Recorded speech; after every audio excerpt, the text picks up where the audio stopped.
But our top focus story on this special broadcast from Varanasi is the politics of hate. It's not just words, it's also posters that are springing up in Madhya Pradesh and perhaps in the times to come in other parts of this country that are going to polls, and this is being called a very desperate attempt to polarize the voters. What do these posters say? Take a look at that poster that's now on your television screen that's come up in parts of Madhya Pradesh. What does this poster say? This poster very clearly that's coming up on walls in Madhya Pradesh by groups affiliated to the Rashtriya Swayamsevak Sangh are ringing a loud and unmissable gong. Do you want to make history or become history? If the majority community does not vote 100%, it will soon become history, warns a new Sangh document that is now being distributed in Madhya Pradesh. The Bharat Vijay Abhiyan document, aimed apparently at encouraging more voters to go out and vote, has crouched a clear message against the Congress, calling for the majority to choose a nationalist government, invoking minority appeasement and injustice to the tolerant majority. It flays minority appeasement, corruption and stashing of black money in foreign banks, and a clear direct attack on the Congress party. It's also invoking religious symbolisms, and the document says to protect the vote bank, they divided us using the sword of minority appeasement. As the most crucial phase of election 2014 rapidly approaches, efforts, both explicit and covert, are being activated to ensure the BJP stands to reap rich political dividends from a divided electorate. The RSS has, however, distanced itself from these posters and pamphlets. So you heard Ram Madhav there. Let's now shift focus. Maulana Mahmood Madni has said it is not necessary for the BJP's prime ministerial candidate to wear a skull cap, and he clarified. He said if I don't want to wear a tilak, he shouldn't be asked to wear a skull cap, and this certainly comes as a shot in the arm for Narendra Modi. Maulana Madni spoke exclusively to Headlines Today's editor Rahul Kanwal.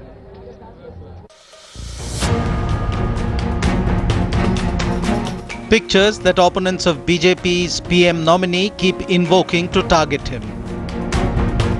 For almost 3 years, Modi and his coterie has defended his refusal to wear the skull cap. And now, a top Muslim cleric has thrown his weight behind him. Narendra Modi पर सवाल खड़े होते हैं कि जहां एक तरफ वो कहते हैं कि वो किसी भी तरह का दिखावा नहीं करना चाहते, सवाल कई बार खड़े हुए कि वो टोपी क्यों नहीं पहनते हैं।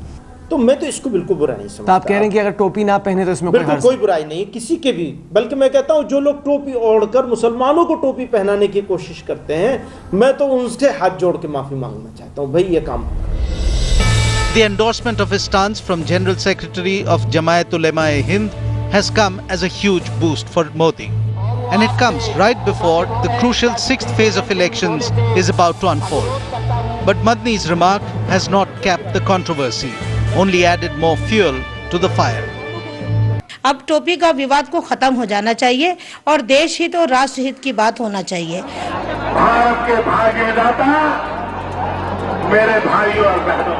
The abiding disapproval also comes from Modi being spotted in different headgears in his unending string of poll rallies. But BJP's PM nominee would have the world believe that it's okay to wear them all, but it is only wearing a skull cap that amounts to appeasement politics. 11 parliamentary constituencies go to polls this Thursday in Uttar Pradesh. With a sizable presence of Muslims in almost all the parliamentary constituencies and BJP fighting tooth and nail for every seat, Maulana Madni's comments assume great significance. Will the development spin to the skull cap row help Modi? This is a question which will only be answered on the 16th of May. This is Amir Haq in Lucknow for Headlines Today. And on the banks of the holy river Ganga, you can listen to the Ganga Aarti. While that is so melodious, that is so calming. You have shrill words of hate that come out from politicians, and sadly Giriraj Singh of the Bharatiya Janata Party remains defiant, remains unapologetic. On the contrary, he's tried to justify his statement. Those who are opposed to Narendra Modi should go to Pakistan. They help Pakistan. He remains defiant, this despite the fact that the BJP has criticized him and the opposition, now as other opposing parties, have come out all guns blazing.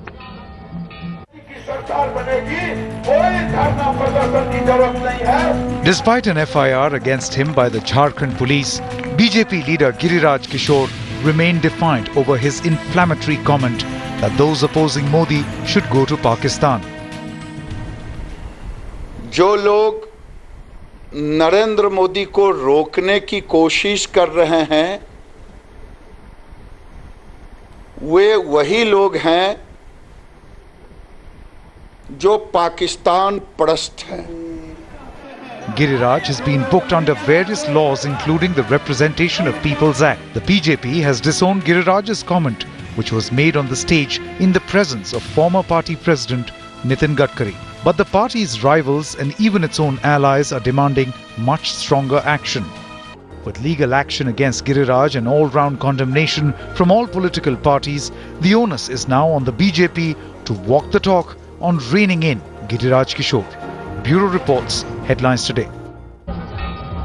Sadly, it is not just Giriraj Singh. Let's now listen in to what Praveen Togadia of the Vishwa Hindu Parishad said. Now, he's created a huge controversy in Gujarat where he's alleged to have said that Hindus should not permit Muslims buying land or houses in their areas, and this is a Muslim strategy that is being pursued to buy houses at half rates. He said if required, a Disturbed Areas Act needs to be put in those places to ensure that Muslims do not buy houses in Hindu areas, and this has led to tremendous criticism of what he has said.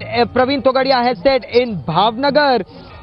He said the second was to take forcible possession of houses, thereby not permitting Muslims to stay in Hindu areas. Let's listen in to what Praveen Togadia said. પહેલા એક મકાન ઊંચી કિંમતે ખરીદવું અને પછી અડધી કિંમતે હિન્દુઓના મકાન ખરીદવા, આ સ્ટ્રેટેજીનો હિસ્સો છે. આને રોકી કઈ રીતે શકાય? તો રોકવાના બે રસ્તા છે. એક રસ્તો સરકાર ડિસ્ટર્બિંગ એક્ટ લગાવે, જે અમદાવાદ એવા બધામાં લગાવડાવ્યો જ છે. એ કોંગ્રેસના શાસનમાં આંદોલન કરીને લગાવ્યો હતો, ભાજપ પહેલાંથી છે. એવો એક્ટ લાગે તો હિન્દુ મેજોરિટી વિસ્તારમાં મુસલમાન મકાન નહીં ખરીદી શકે. પર Praveen Togadia, however, claims he's being misquoted, he's being quoted out of context, and this is an attempt to damage his reputation. Let's listen into political reactions that are coming in.